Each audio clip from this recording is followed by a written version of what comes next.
Hey, we are back. Welcome back to the Docket Dodgers guys live with another. We started doing these ways as a weekly update, but now we're doing them as I guess we're doing it kind of just when we feel like it. Yeah, it's sometimes twice a week. Whatever's going on in the news. Yep. So we got a few things going on in the news that we want to talk about, and I see my mom is already on here. Love the Docket Dodgers, very informative, and I love their personalities. I always love to learn something by watching your videos. Well, I'm grateful that you're learning something. But me and Way's got a couple of things that we want to talk about today. The first we have a little bit of a wrestling brawl, more sports law. I know people love that around here. Uh, We're about ready to rebrand at this point, Wade. hey, as if it's what the people want, it's what the people want. Uh, this is the son of Quentin Rampage Jackson. I don't know if you've ever heard of him, but he was a UFC star back in the mid 2000s. Pretty Mm-hmm. popular fighter. His son, he has a very interesting name, Raja, uh, was at this wrestling event and apparently got into a scuffle with one of the wrestlers prior to the show. It involved a bottle throw or something like that. And I have a video here to share. He was supposed to Okay. get to the ring. So this is where the discrepancies come from. He was supposed to get into the ring and do like the fake fighting thing, but he wasn't fake with his fighting. Right. He took it seriously, and it ended up in a pretty much a beatdown. Okay. Let's get this up added to the stage here. Hide the banner real quick. Okay. Okay. The son of an police are investigating the son of an MMA star after he appeared to intentionally beat a performer unconscious at a Los Angeles wrestling show. Raja Jackson, son of Quentin Rampage Jackson, entered the ring seemingly as part of a planned spot before knocking out Stuart Smith. Jackson, who was live streaming throughout the show, had claimed on his stream that he was told he could hit Smith for real, though no example of the promoter telling him this appeared on video. So you can see it was a pretty intense fight that took place there. And police are investigating, and some people have even floated around rumors of a lawsuit because the guy can't work anymore because he's pretty cut up. So you talked before about this might be some sort of a PR stunt, but I don't think that is a PR stunt. I don't know. When it comes to wrestling and UFC, I always have that doubt in my mind of why is this happening? You know, Vince Right. McMahon died like how many times? Like 4 or 5. But who posted that? Was it a police agency that posted that, or was it something more like the wrestling place? Did they post it? I believe it's been posted on the wrestling organization posted on social media. It was on the watermark says it was live streamed on Kick, and Mm-hmm. but since then many people have shared it throughout TikTok, Twitter, uh that kind of stuff. Right. And so when we think about that, if he stuck to the script, that wouldn't be assault, that wouldn't be or battery, that wouldn't be no sort of charge. But when you're not sticking to the script and you're going beyond the scope, that's where you start to get in trouble. Yeah, no. A statement by KnockX suggested that the incident started off as scripted, known Mm-hmm. as a work in wrestling, but it did not intend to go as far as it did. He said, first and foremost, thoughts and prayers are with the brother, Ms. Stuart Smith. His remains a priority. We are monitoring his well being, organizers wrote. What was supposed to be a planned and agreed upon wrestling spot turned into a selfish, irresponsible act of violence against Mr. Smith. So the organizations come out pretty hard against Jackson. Right. So they've not made an arrest in it right now, have they? No arrests have been made. The TikTok videos are saying police are investigating, but there's been no statements from the police department there. Okay. What happened about a beer can strike? There was some sort of beer can strike. Did you read that Yeah, part? Yeah, so that happened, I believe, before the event. Like as they were going into the arena, I guess. The Rampage Senior said that he was struck in the side of the head with a can, and the quote is, "Raja was unexpectedly hit in the side of the head by him moments before Smith's match. Raja was told that he could get his payback in the ring. I thought it was part of the show," said Rampage. So his dad and him are saying there was a little bit of animosity between them before, and the promoters said free range. Oh, so he was provoked. He's saying that there was provocation. Saying there's provocation and that the people in charge of the promotion condone the actions. Right. Okay. So he thought that he was not going outside the scope, and he thought that he had permission to do what he done. Yeah. Okay. And the person he's fighting is a wrestler, which people will say, "Oh, he's a fighter," but there's a difference between being a semi-professional, professional mixed martial artist and to do show wrestling. Right. Okay. All right. What do we got next, Wade, on the docket? More sports law. This one coming out of Kentucky. Oh, yeah. This is not. These keep getting worse and worse. Yeah, so this was between, I believe, Mayfield and the other school. Graves County High School. Graves County High School. So Mayfield's the Cardinals. So the other school also appeared to be some sort of bird. It was like a bird-themed rivalry game. Mm-hmm. The Battle of the Birds. Battle of the Birds. So we have a video to show the announcers as this event unfolded, but it was complete chaos, and fans just started running over top of each other trying to get out of the arena because someone pulled out a gun and started shooting, and arrests have been made, but we'll get to that after we watch the video.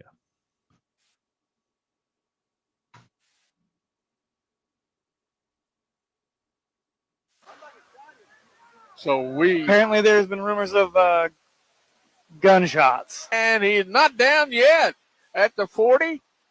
And oh my. I think there's a fight going on somewhere. Well, right now they're clearing the field. I'm not sure what's going on down on the field, but I don't know.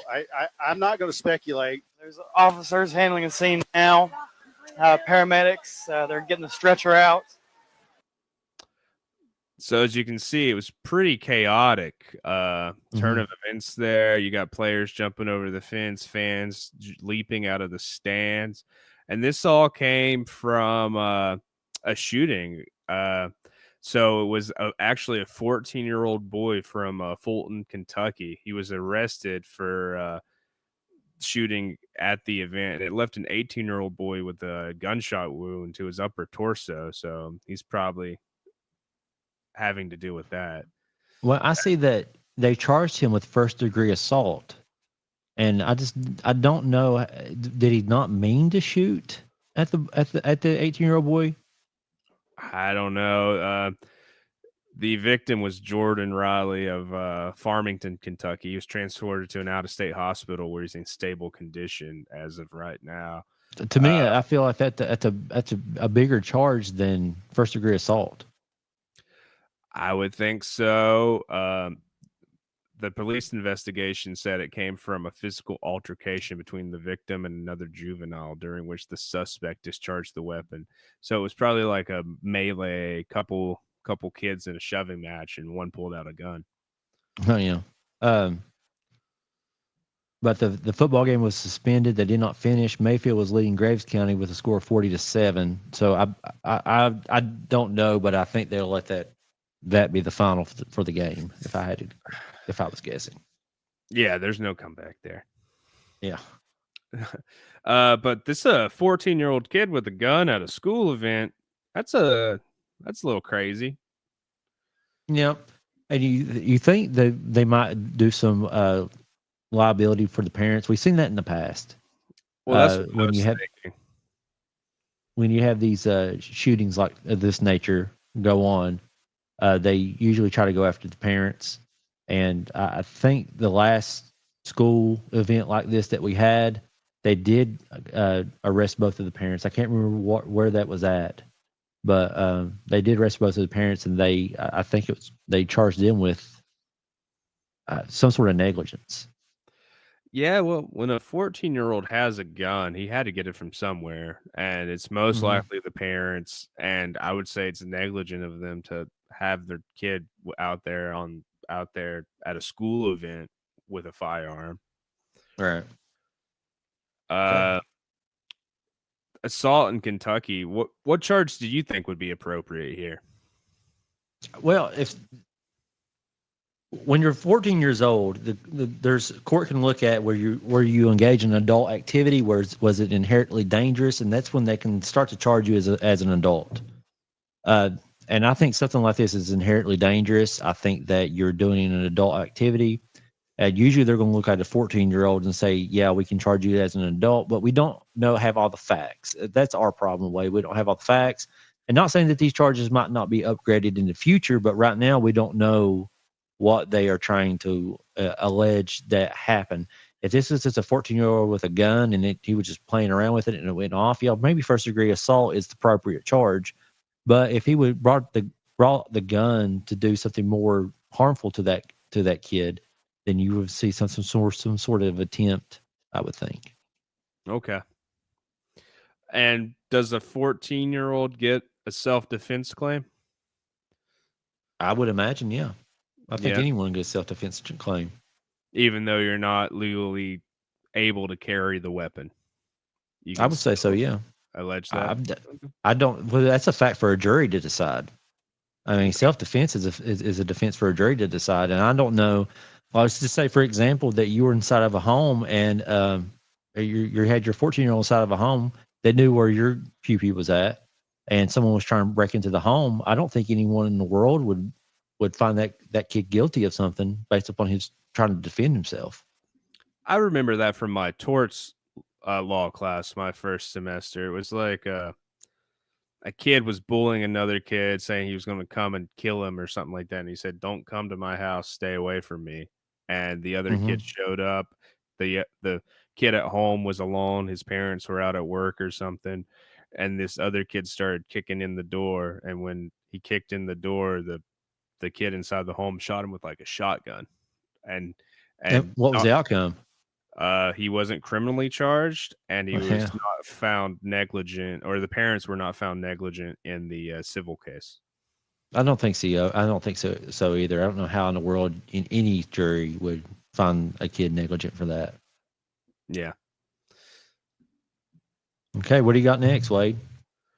What do I got next? Let's talk about. I want something lighthearted. I want to talk about the American Heartland theme park. Listen, this is going to be a great story. I think there's lots of things that we can say about this American Heartland. It's just a wild story.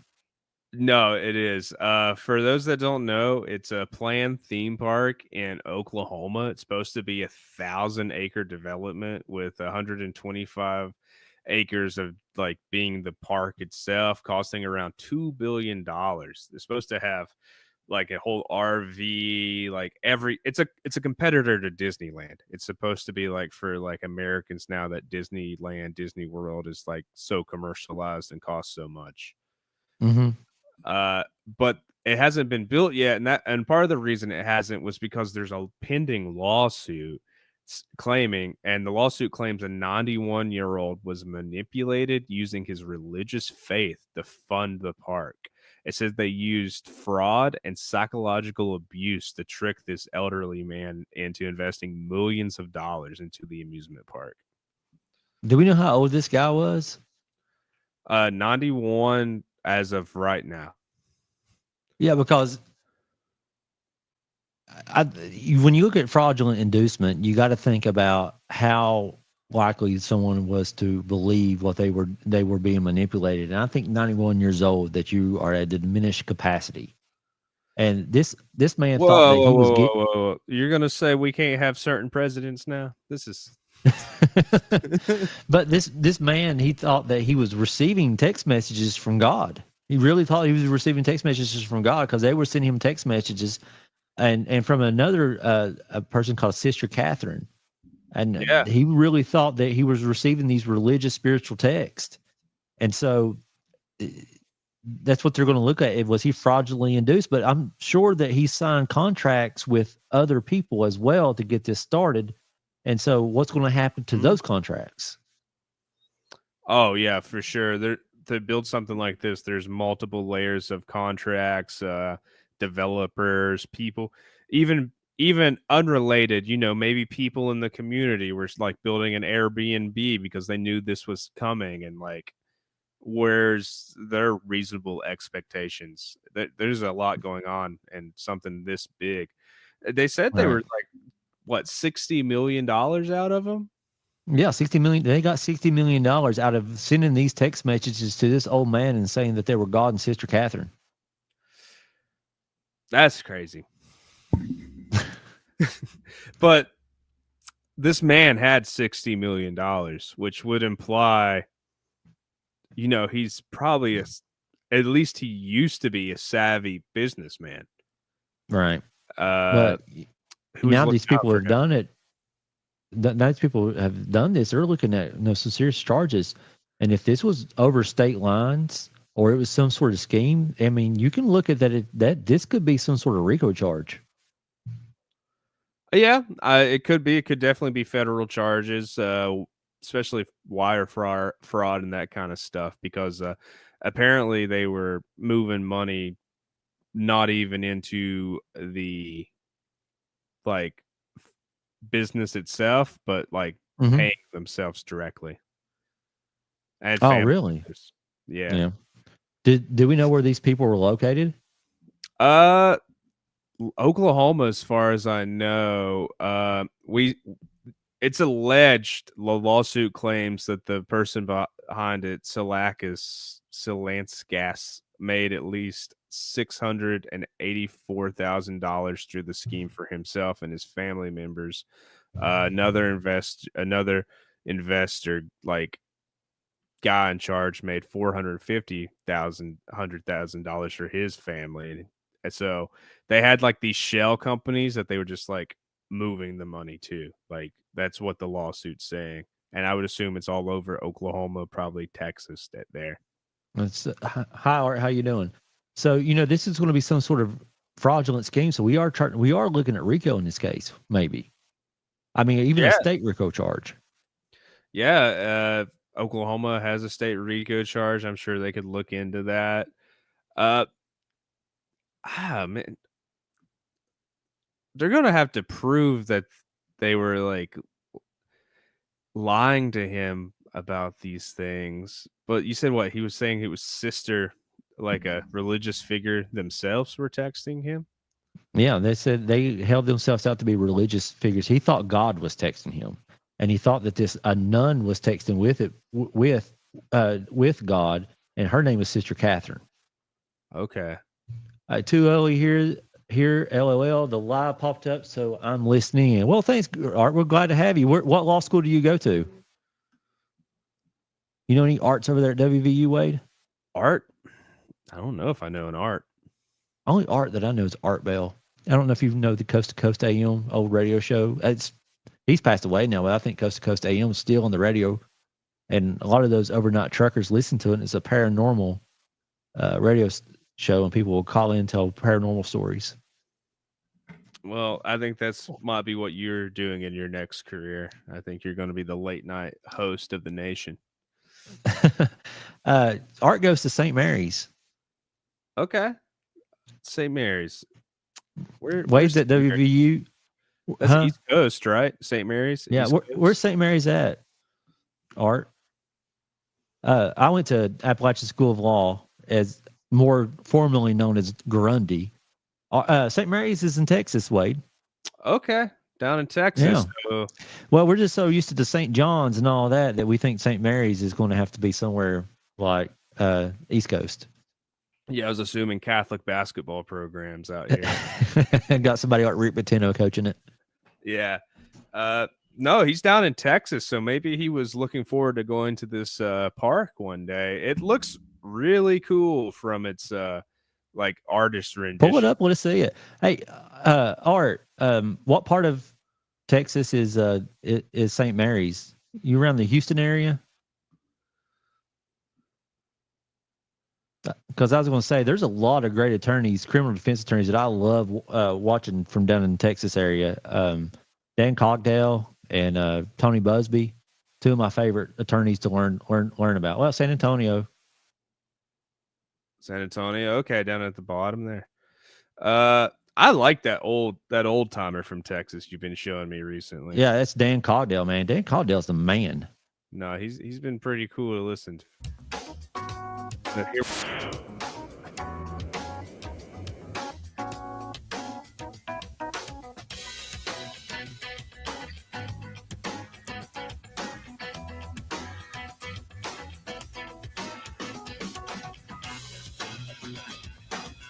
Ooh, that does look like Disney World with the lake and the moat in the middle. Mm-hmm. It's supposed to be just like Americana.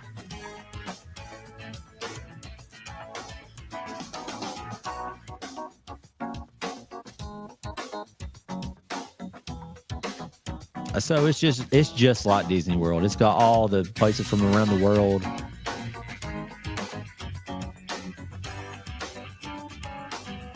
But I think they're often offering an experience where you don't have to go on the East Coast or the West Coast. You can go in the heartland of America and get the same experience. Well, that's probably a location people haven't traveled to. And what I was reading, like the big thing was like they were going to have this like RV park set up. So like, your RVers would come through, and the people that like to travel go to your Yosemites, your Grand Canyon. Like if you're already out there, why not? Right. Well, yeah, that's a great point. A lot of people go to Florida for the beaches, and so while they're there at the beach, they make the trip to Orlando to go to Disney World or Universal Studios. Mm-hmm. And you think about how like the country's growing. Texas is just booming right now. So why wouldn't they have a drivable park like that? Like they could get to like the middle, that part of the country doesn't have sparsely populated though. But I think like when I think about that place like Oklahoma, I think about sparse population areas. I feel like you have to drive. This everywhere. was in Veneta, Oklahoma. So it's an old town, 1870. It's at the top actually. So it kind of is in the middle of nowhere, Oklahoma. No. Population of 5,000 people. Man, it's a very good business model. Wait, I think it was a great business model. You make an AI video that's 3 minutes long and you make $60 million off an old man. Was that AI? I thought that looked like models. It reminds me of like Derek Zoolander. This is a school for ants. You ever watch Derek Zoolander? No. What is this? This looks like a school for ants. That's before my time, I think. I think so. I think I got 10 years on you. Man, I couldn't even imagine 5,000 people. That would ruin that town. There's no way they could handle it. But I guess Disneyland or Disney World was built in a swamp, so it was. I bet everyone laughed at Walt Disney. Oh, they did. Hey, did you ever hear the rumors of what he did before they opened up Disney World? He gave he would go out and give $2,000, $5,000 retainer to all the personal injury lawyers in like the middle of Florida. So if anyone, so nobody could, they had to conflict out. They had a conflict out. That I've heard that a couple times, that he had everybody on the payroll, so no one could sue him with a local lawyer. You ready for my rant, Wade? I've got all this. I've got all this built up energy that I'm ready to let it out. And I want to know something. Why has no attorney out there tried to sue this developer from Roblox called this game called Steal a Brain Rot? Steal a Brain Rot is this Still brain rot is this game where you collect these things called brain rots, and what a brain rot is, it's like some sort of like mythical creature. I mean, they almost look like monsters in a way, and you have to do. I don't even know how it works. I just know you have to get stuff to collect them. You take them back to your base, and then they like generate money. And I don't know what the money's used for, but I know that like you can use real money to get like a better chance to get some of these monsters and things like that. And then these kids are absolutely having meltdowns on this game. What will happen is that like another kid can go in and they can steal your brain rot. Okay. Evidently they come in and they slap you, and that like makes you like freeze for a second. And then you go into the kid's base that they have spent real money on, time in the game to get, and they steal it. And they take it back to their base. And I don't know if you've seen the TikTok videos from this, but man, these kids are having meltdowns over this. I could imagine. They're having meltdowns over this. And there's been similar lawsuits filed against makers like Minecraft.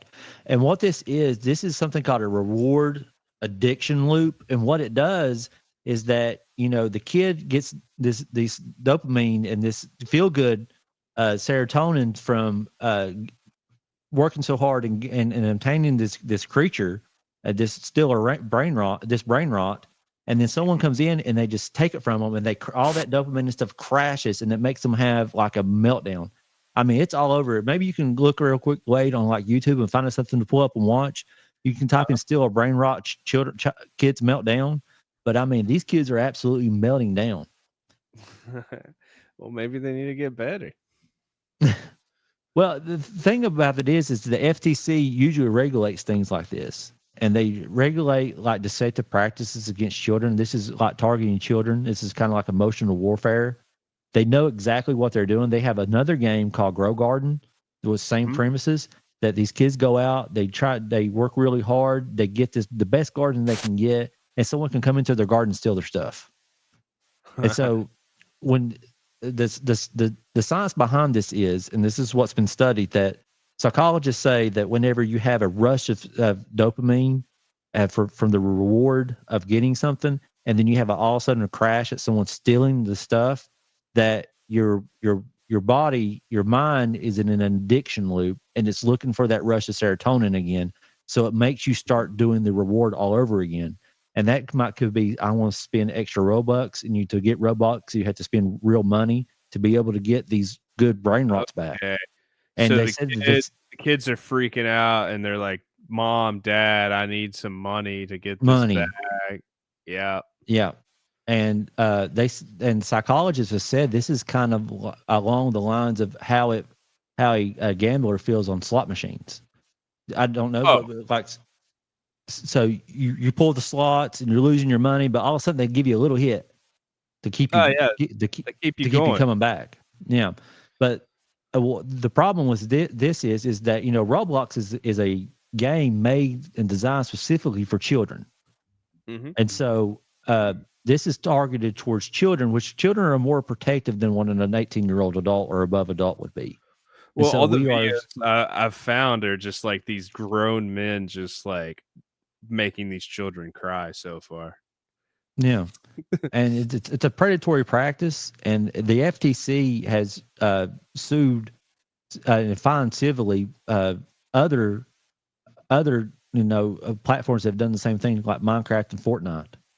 I think they had Fortnite had a settlement not too long ago with the FTC for $250 million.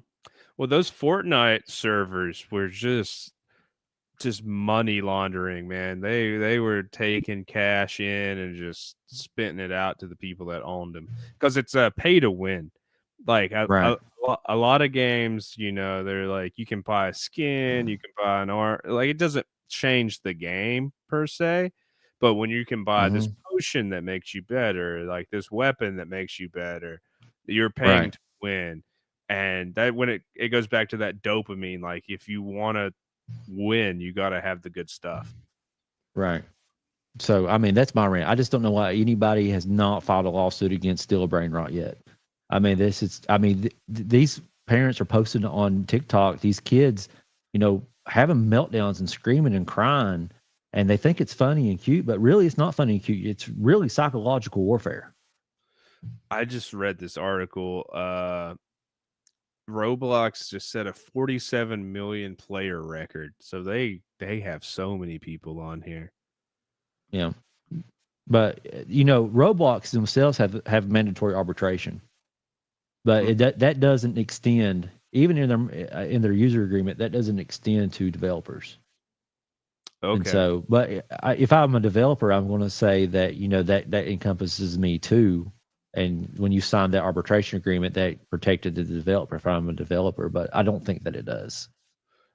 Well, if Joe's still on here listening, I know his kid loves Roblox. That's I don't know a kid that doesn't. When I was a teacher, they all played it. Right. But yeah, that's my rant about that. I mean, it even affects my own kids. My own kids will come screaming and crying through the house, and I started looking into this, and I'm like, man, this can't be right. Then the more I dug and dug and dug about it, I'm like, this is really a predatory practice. I think it is, and I think you've been injured by it. I have. My ears have been injured by it. Yes. I got a. Hey, have you heard about these? Have you heard about these Gulf Coast Stapletons? No golf. Listen, the Gulf Coast Stapletons are taking over my TikTok, and it's taking over like my TikTok is drastically different than what my wife's TikTok is. My TikTok, our two TikToks are not the same TikTok. I mean, I get stuff like what me and you talk about, and I get like sports stuff. My wife gets all this true crime stuff, all these documentaries, all this drama stuff that happens, and I don't get anything like that. But she sent me something called the Gulf Coast Stapletons, and I'm telling you what, man, that's wild. What happened was these two couple, they had a great TikTok. They had a huge following, and these people would go out and they would watch these people and follow their life on TikTok, and they thought that these people had like the most perfect life. And it comes to find out that this guy ended up being charged with like 40 counts of child pornography. Yeah. And 20-year sentence, 5 years served in jail, another 15 on probation. And that's the big thing. That's what people are so outraged about. He's got 40 counts. He was able to plead to 20 of them, but his sentence is just 5 years. That's the first thing people were outraged about. They're saying that someone like that shouldn't get such a lenient sentence. Especially when he's, he's on social media and could influence people. He had 86,000 followers and over 1 million likes on TikTok and Instagram. Oh, there's 90,000. There's 90,000 people that follow them now. That their following has went up, and this all stems from the wife saying that she was going to stand by him. A lot of people don't agree with that. Some people do. It doesn't matter to me. It's their life. They can do what they want to. But what people are most outraged about is that her followers are going up, and they think that TikTok should remove these people from TikTok. I would think even like, why is he allowed to be on an app where you could access, people on the internet? Well, he's in jail right now. They were married after he was charged. They weren't married until 2023. He must have something going on for him. I don't know. She says he was absolutely upfront with her about everything in the charges. There were no secrets. Hey, baby, I got these charges, but let me tell you what they are. Well, I mean, they look like they're living just the coolest life. They're out here on like a speedboat with a Corey. Yeah. I don't know, man. It's just taking over my TikTok, and it's something I want to talk about. Hopefully, I don't know whether you know this, but my wife and another attorney in the office that I work, they're going to start their own podcast. I heard. What's the name of this podcast, and where Desperate can I Defense listen? Wives. I don't know where you're going to listen at, but they're not recorded the first ones, but I hope they have a lot of success. More than what the 3 people who are viewing us have. Well, it might be because of your robot voice. You might be scaring them right now. Am I still got a robot voice? It just came out of nowhere. Just in? Yeah, no, you're getting better. It's clearing up. How about now? You're better now. Okay. So wasn't there an issue you said with the judge that sentenced this person? That's what I Yeah, was the looking judge at right now. the judge that sentenced them, she was married to a guy. I think she's since been divorced, but her husband at the time got the same charges. He was a teacher at like Cartersville High School, somewhere in Georgia, where these charges were at, and he had the same exact charges. And I think that he got the same exact sentence. I don't know if that's true or not. That's just what's going around on TikToks, but um, I think I googled it and found the same thing. But that is the story right now, and that's the big thing that's going around right now on the TikToks. I could definitely be impactful. What else you Man. got, Wade? You got anything else on that docket? Yeah, I got a little false arrest in Tennessee. Oh, really? Yeah, I don't know if you know this, but Tennessee is probably the state that's most known for fraudulent DUI arrests. They arrest more sober drivers than just about any state. And now there's this cop. I believe he might be with their state trooper program, whatever they call it down there, Tennessee Bureau of whatever. But he's since the last couple years, he's arrested 7 sober people for DUI. And I have a video, a little newscast to watch. And then afterwards, we can talk about a law Tennessee enacted. It was recently signed by the governor this year to publicly say the cops messed up and that these people weren't drunk driving or whatever. Okay. Because if you get a felony DUI arrest, it can really mess up your life, especially if you're a commercial driver or something like that. So they've been trying to lighten up on the possible social repercussions and not just the legal repercussions for such an arrest. We got an ad to go through first. Skip that. Tonight, a WSMV4 investigation uncovers 7 sober drivers were all arrested for DUI by the same state trooper. Thanks for joining us here tonight at 5 o'clock on WSMV4. I'm Lauren Lowry. And I'm Jeremy Finley. It's the latest findings in my sobering problem investigation that's uncovering how innocent people are being wrongfully arrested in Tennessee. Now, one attorney says he knew something was wrong because he kept representing clients who were sober but were being arrested for DUI by State Trooper James Zahn. Among the troopers responding to Hunter Lundgren's car crash on September 29th. You have anything to drink at work? No, sir, not at all.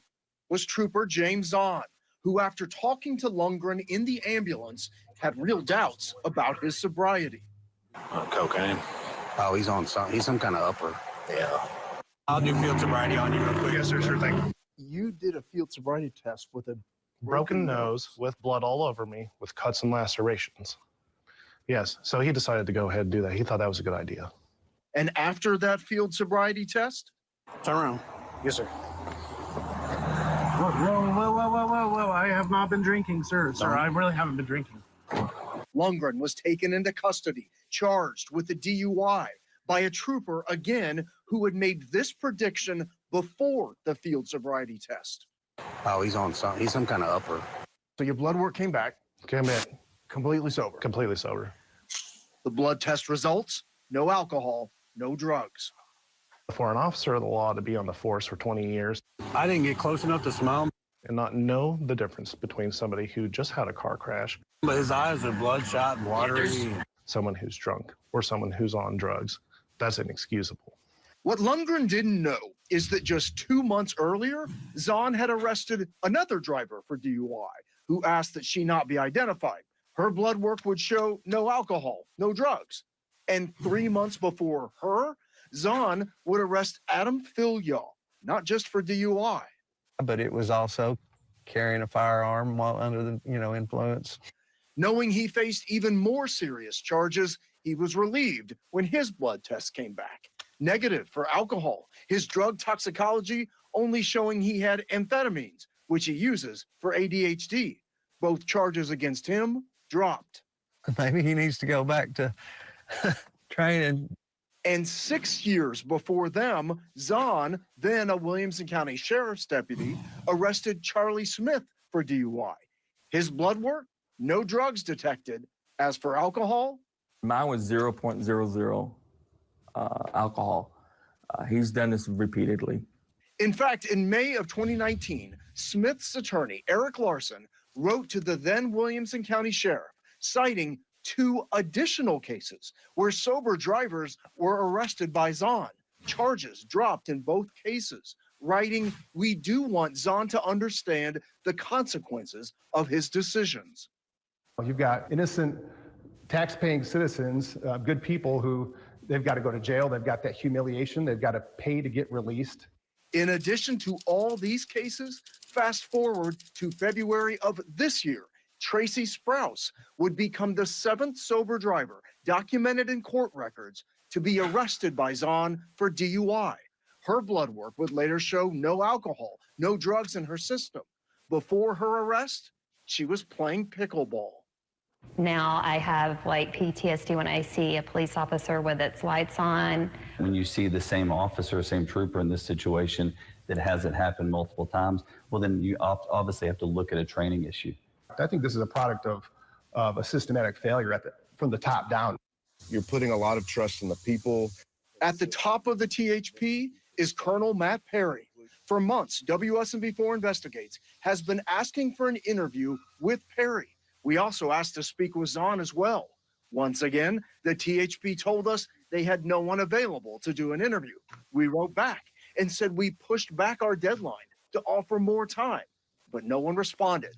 So last week, WSMV4 Investigates came to a THP press conference, but after he was done speaking, Perry took no questions and immediately got into a car with a driver. Colonel, this is Jeremy Finley with Channel 4. And drove away. None of the people interviewed by WSMV4 Investigates say they have received an apology from Zahn or the THP. All Loveland did get is nightmares. Every other night, it's another nightmare. And I've been working with my therapist just constantly the bad dreams, constantly reliving this experience. God, you just feel for these people. Jeremy, so you were able to confirm 7, but that's not an official number. Yeah, that's right, Lauren. These are the only. So that's the 7 that we know of sober drivers to be arrested by this one cop. And I think the big thing is their refusal to take accountability for it. I do too, and there's a lot of. I have a lot of issues with making DUI arrests. If it's not something that's like, let me make this bigger.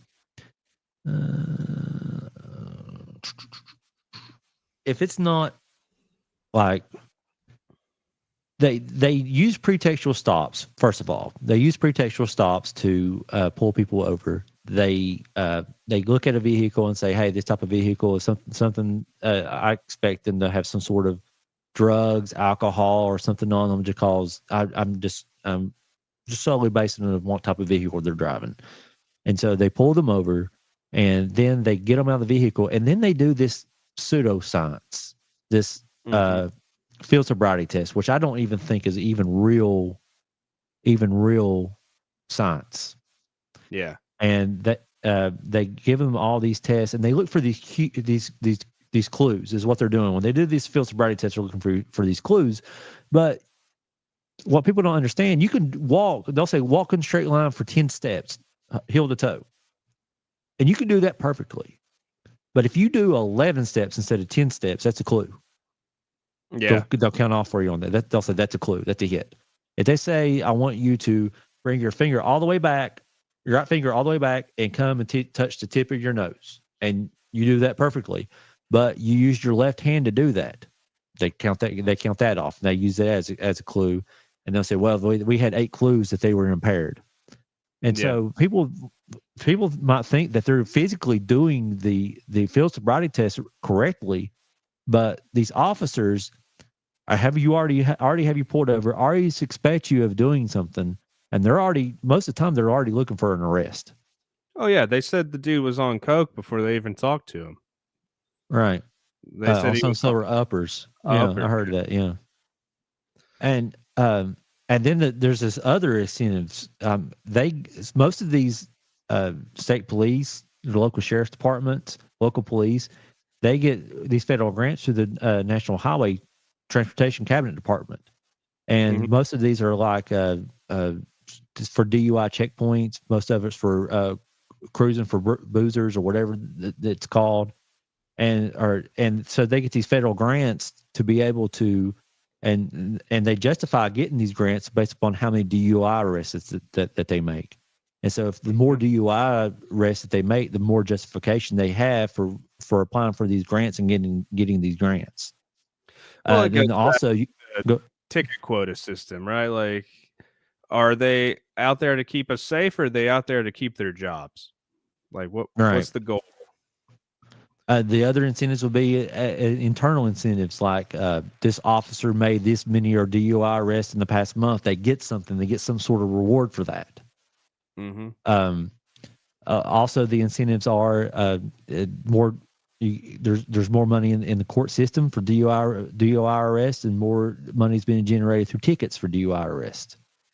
So it's all the way around. That when they're looking for it, you ever heard the saying, if you go looking for something, you make reasons why you're going to find it? That's kind of what I feel like most of these sober DUI drivers are. Well, they're just looking to get somebody. They're Yeah. like, that guy's coming home from work. They're like, oh, you worked at a winery. They didn't even think he was drunk and he worked at a winery. They thought he was on pills, which was far-fetched. Yeah. So, I mean, there's a lot of reasons why, this type of thing happens. And when we incentivize, and like on these grants, we had 100 DUI arrests this year. That incentivizes them to do that, to receive these grant money, because, a lot of these grants are worth a lot of money. Oh, yeah. So, Well, that's why the federal highway system that's why speed limits even exist, and these DUI laws even exist, is because the states wouldn't be able to afford their roads, like West Virginia, Tennessee, South Carolina. We don't have enough money to run this whole system on our own. So you need that highway funding. Yeah, this brings me back to the whole thing about field sobriety tests. I just think it's pseudoscience. It doesn't take into account a lot of things, like people's injuries, their abilities. I mean, I know a lot of people that don't have the ability to stand on one leg, and it's not because they're drunk. It's just because they're not athletic. Well, even more than athletic, like when we talk about disabled folks, asking them to do a field sobriety test, I feel like is almost a violation of the ADA, that you're guilty just for refusing to do this, even though you might not be capable of doing this. All right, and you just to think, these field sobriety tests are not actual evidence. They might be testimony from the officer for the reason why they arrest, but they're not conclusive science that this person was drunk. And we get a lot of times that these people are just arrested solely upon failing a field sobriety test. And I mean, they're supposed to take them in for a secondary test, and sometimes that I've seen before. Sometimes that doesn't happen. Well, that's the thing. These people were waiting months to get blood work back. They were waiting. The one guy had that felony possession of a firearm for being intoxicated while having a gun, even though he was sober. Right. And it took months to clear that off. If you lose your job over that, it's on your rec. Like every background check it's going to show that that's what happened. You were arrested for DUI and you had a gun, and he was just traveling. Right. So this relates to a law or a Senate bill that was passed in Tennessee, because Tennessee has been dealing with these sober arrests for the last probably half decade. I've seen it pop up there a lot. So it's Senate Bill 1166, and it requires the Tennessee Bureau of Investigation to identify how many sober people are arrested for DUIs, which police agencies arrested them, and then they have to say this was a mistake. Right. And I don't know. I think that's a step in the right direction, but how come there's no repercussion for an officer to just be bad at his job? Because he got that qualified immunity.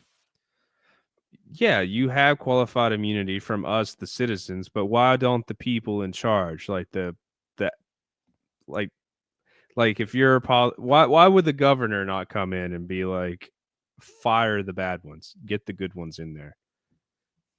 You would think, but you know, in a lot of professions, including some attorneys, they protect their own, and it seems like that's the culture. Well, think about a little county in Tennessee. You have this cop who's pulling over everybody for DUI. That means there's more money for the court on court costs. There's more money to the defense attorneys. There's money going to whatever third party provides, drug treatment, alcohol treatment, safe driving courses. A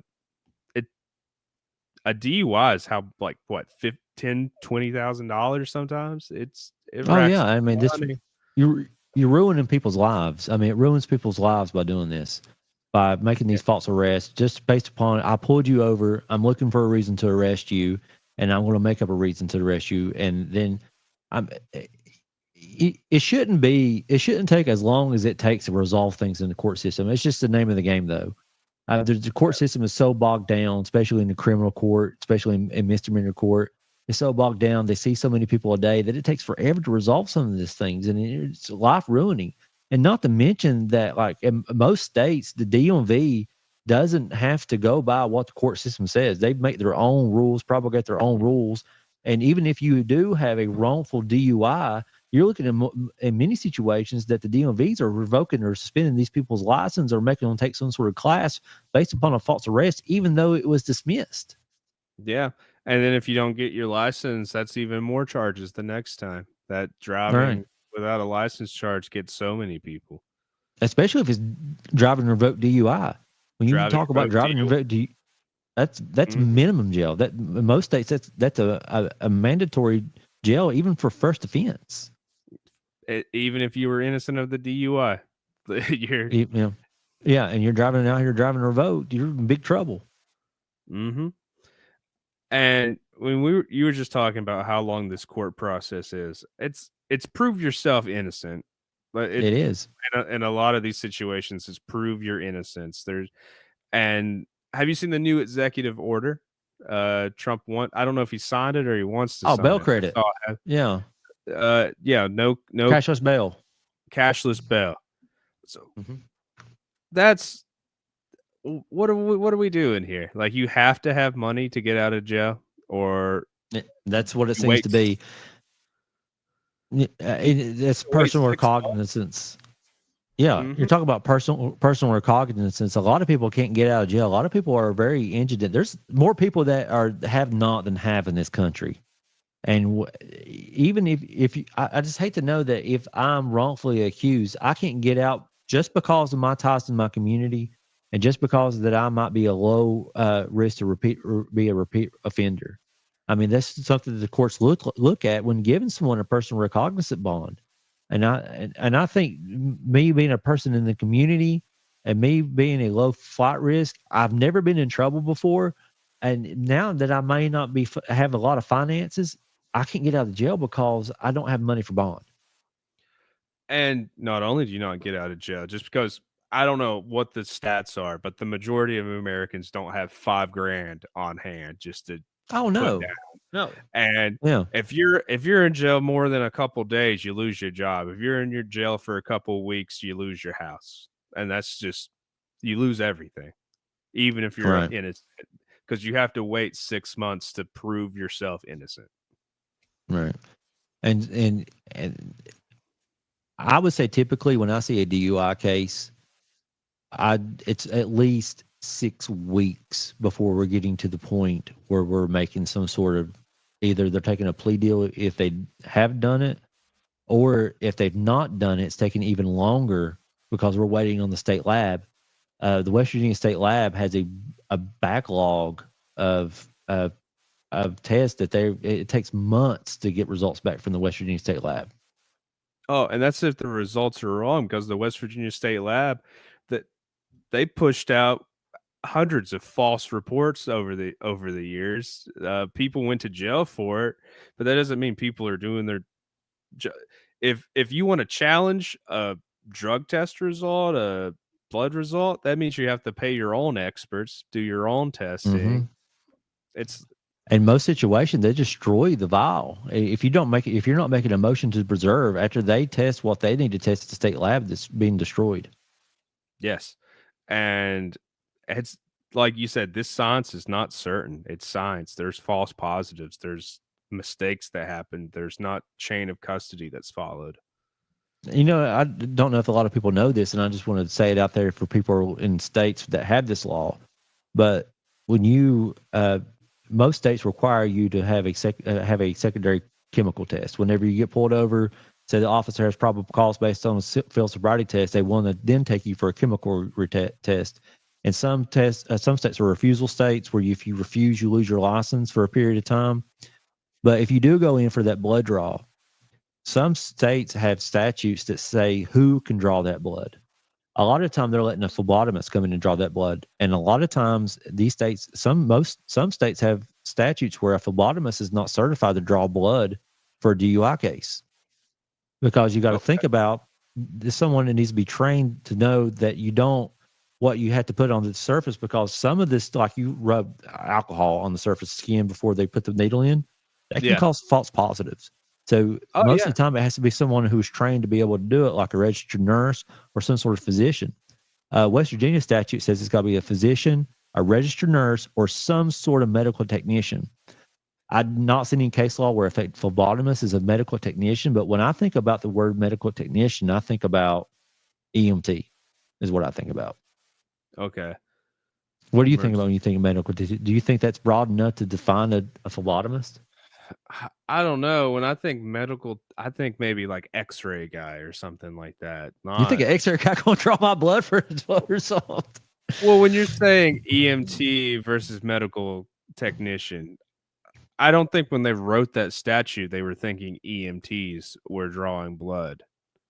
If it's a heightened standard, I think it would have to be someone who specializes in blood and the technical aspects of taking blood.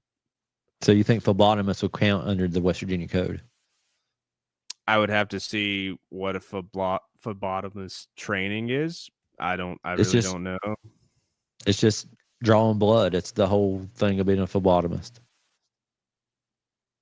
Well, I don't see why it wouldn't count then. I know, but in some states it doesn't count. It has to be a registered nurse or a physician. Well, I think if you're putting people in jail, it should be a doctor or a registered nurse, because it's just a higher standard. Yeah. I don't want someone taking a couple week course to be able to make a mistake like that. Right. Yeah, my wife, she used to be a phlebotomist, and I don't want her drawing my blood. Well, there's a reason she's not one anymore. I'm sorry. All right. We got anything else, Wade? All I have left is what's up in our title, and that was your topic of the Texas redistricting. I don't know if we know a lot of. I don't know if we talked about this, and I don't know if we know a lot about this to be able to even talk about it. I don't know a whole lot about it. I just know that this Texas redistricting, they're trying to redistrict to get more votes, I guess, for the Republican Party. And then California is doing a similar thing in the state of California to kind of respond to that, where they're trying to get more votes for the Democratic Party. And to me, this is gerrymandering. Yeah. And there's a lot of Supreme Court case law on gerrymandering. And all the articles you see are saying it's a racial issue. Yeah. I don't think the current court is leaning heavily to supporting some of those 1960s era like decisions. Yeah, and and I hate to I hate to be profiling myself, but a lot of your minority voters are Democrat voters. So I could see how this is targeting minority voters, and it's unfair for minority voters to. It feels like you're squashing their voice whenever you redistrict like that. I know. Then it goes to like, is this facially racial, or is that a secondary effect? And they have the right to redistrict how they see fit. Yeah, I think that I think it's myself. I think it's a secondary effect, but I think that silencing voices is also wrong too. I don't know. Like I said, I don't know a lot about this. I don't know a lot about the legal aspects of gerrymandering and redistricting and how it affects minorities. But vote dilution is what it seems like to me. You're diluting their vote. Hmm. Well, I mean, I'm from West Virginia. We're down to 2 House of Representative members. Texas is growing. I think they added another and maybe a couple, and they got so many people moving in there from California after COVID that their population has dramatically increased, and it looks like it will continue to increase. Yeah. Oh well.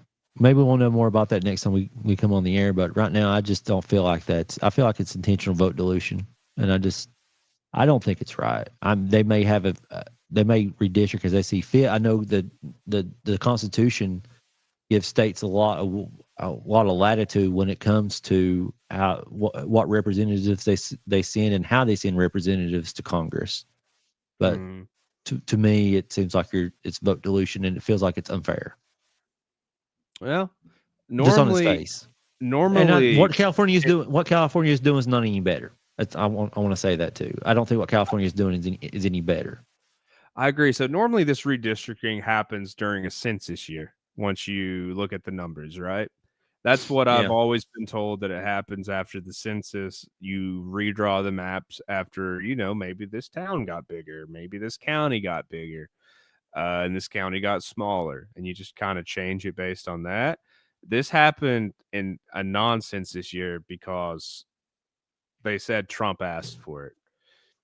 And you saw what California's doing. They're doing the same thing. And I think if you get into this like cheap why are we doing cheap politics? I think what's good for a Republican is probably good for a Democrat. Why can't we just like come together and agree on things? And Wow. That's I don't know. wild. I know. Yeah. I just think I think Texas started it, and I think California stuck their nose in it, and I think both of them need to quit. It's my official take on it. Bad look for everyone involved. Yeah. No, all right. Anything else? No, that's all. Hopefully, I mean, we're in a downtime right now, Wade, where we don't have a lot of major cases going on that we can watch live court and go over that stuff with, like we did the Mickey Steins case. Hopefully, in the future, hopefully when December hits, I know that Amber Spradlin's case is supposed to be in December. I highly doubt it that it's going to go in December, but that's something to look forward to, just in case that it does. That we'll cover it here on the Docket Dodgers. But it's a big waiting game. We finally got two. I hate the situations and it's tragic situations, but we finally got two high-profile cases here in southern West Virginia, southern Appalachian area that we can cover, and it's just a waiting game for us. I know. There's going to be more happening. I'm sure the Supreme Court. When do they go in session? Like in the spring? I don't know when they have terms. They have spring terms, don't they? Yeah, I think the West Virginia Supreme Court should have decisions coming sometime in the fall. Okay, Maybe we'll look for that. They'll have something good. Yeah, and we'll try to cover some things live sometime, or if not, I know Wade's got class. We'll do a live replay after he gets out, and we'll watch all this stuff together. So make sure you're subscribing, make sure you're liking, and make sure you're following the Docket Dodgers. Yeah, and I hope to see you guys probably again next week. All right. Goodbye, guys. Goodbye.